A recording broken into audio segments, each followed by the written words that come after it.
नमस्कार, मैं विशाल। एक बार फिर से आप सभी का स्वागत है। तो प्रधानमंत्री नरेंद्र मोदी अब चर्चा में है।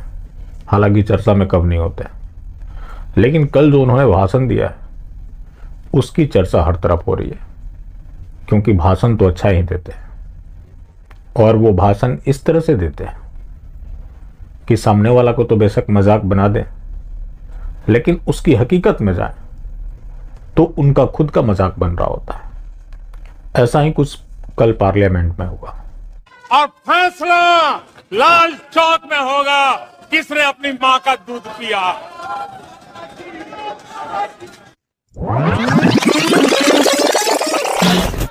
और जो अभी अभी जम्मू कश्मीर घूम कर गए उन्होंने देखा होगा कितने आन बान शान के साथ आप जम्मू कश्मीर में जा सकते, घूम सकते, फिर सकते। अब क्या हुआ कि इस बयान को देखने के बाद जो भी सरकारी यूट्यूबर है उछलने लगे। मुद्दा यहां पर राहुल गांधी नहीं है।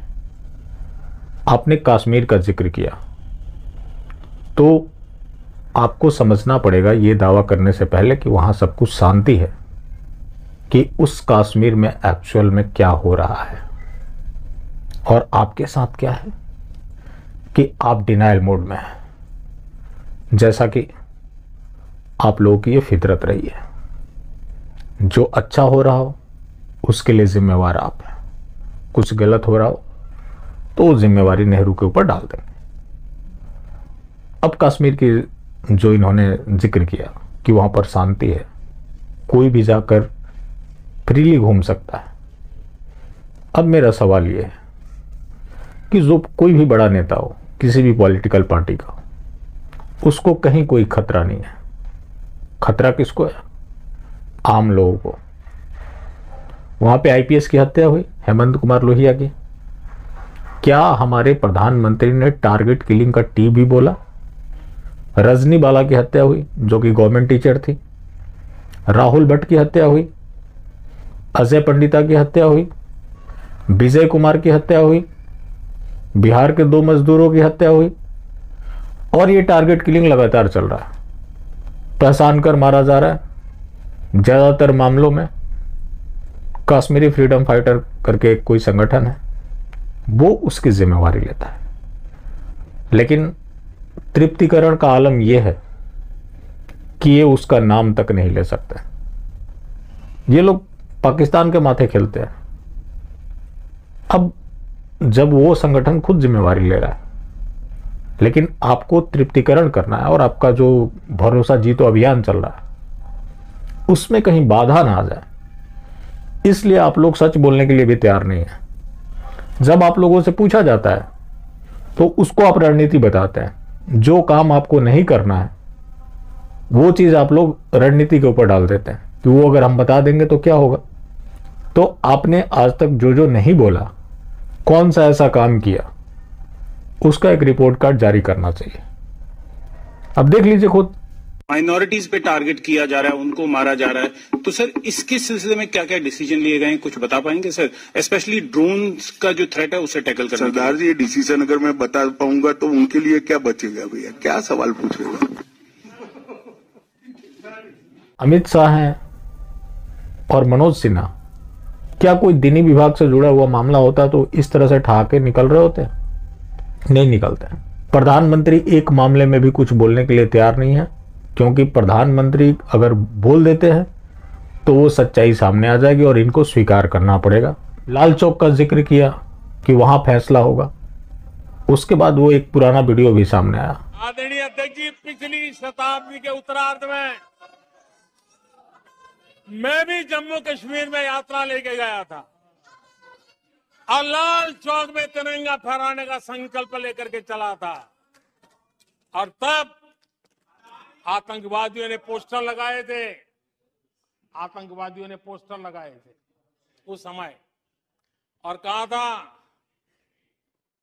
कि देखते हैं किसने अपनी मां का दूध पिया है, जो लाल चौक में आके तिरंगा फहराता है। पोस्टर लगे थे।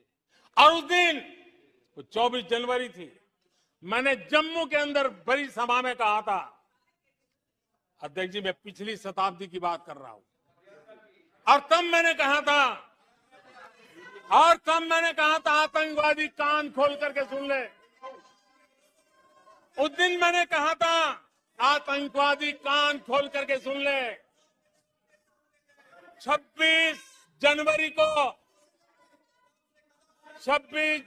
को ठीक 11 बजे मैं लाल चौक पहुंचूंगा, बिना सिक्योरिटी आऊंगा, बुलेट प्रूफ जैकेट के बिना आऊंगा और फैसला लाल चौक में होगा किसने अपनी मां का दूध पिया। हमारी यात्रा की सफलता ने आतंकवादियों को परेशान करके रखा। लाल चौक में पोस्टर्स लगाए, दीवारों पे लिखा है, जिसने अपनी मां का दूध पिया वो श्रीनगर के लाल चौक में आए, आकर के भारत का तिरंगा झंडा फहराए और अगर वो जिंदा वापस जाएगा आतंकवादी से इनाम देंगे, आतंकवादी का खोल करके सुनिए। 26 जनवरी को परसों चंद घंटे बाकी हैं, लाल चौक में फैसला हो जाएगा किसने अपनी मां का दूध पिया।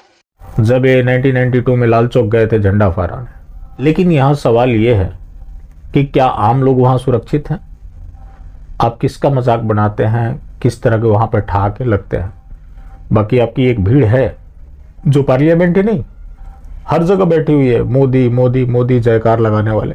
देश के लोगों के लिए खपा दी है, देश के उज्जवल भविष्य के लिए खपा दी है।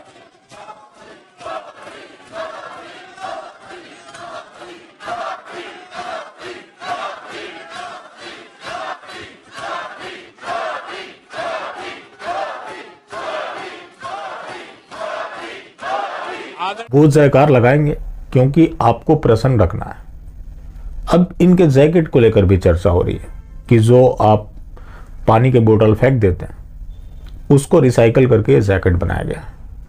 एक दिन में 3 बार कपड़े बदलते हैं, एक कपड़ा जो एक बार डाल लें दोबारा नहीं डालते। तो आखिर प्रधानमंत्री कितनी तनख्वाह होती है? और अगर हमारे प्रधानमंत्री को कोई और दे रहा है तो ये बहुत दुखद बात है। अब टूल किट की बात होती है, जो कि बीजेपी के कर्मचारी हमेशा टूल किट का हवाला देते हैं। तो असली टूल किट यहां है। देखिए सेम तरह का ट्वीट, इसमें कई आईटी सेल के कर्मचारी, बीजेपी के नेता और पत्रकार शामिल हैं। तो ये होता है असली टूल किट। तो जिस टूल किट की बात होती है वो हर जगह एक्टिवेट है, मौके के हिसाब से उसका इस्तेमाल किया जाता है।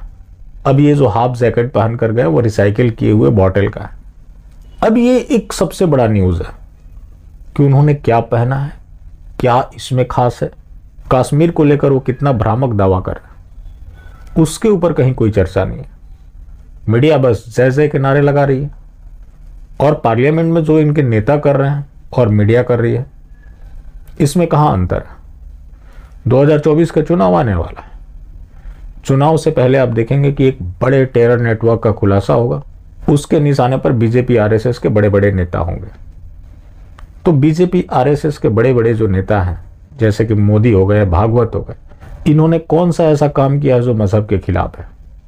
आखिर वो इनको क्यों मारना चाहेंगे? हमेशा मारा गरीब आदमी जाता है। और इन लोगों का जो पॉलिटिक्स है वो विक्टिम कार्ड के ऊपर सीमित है।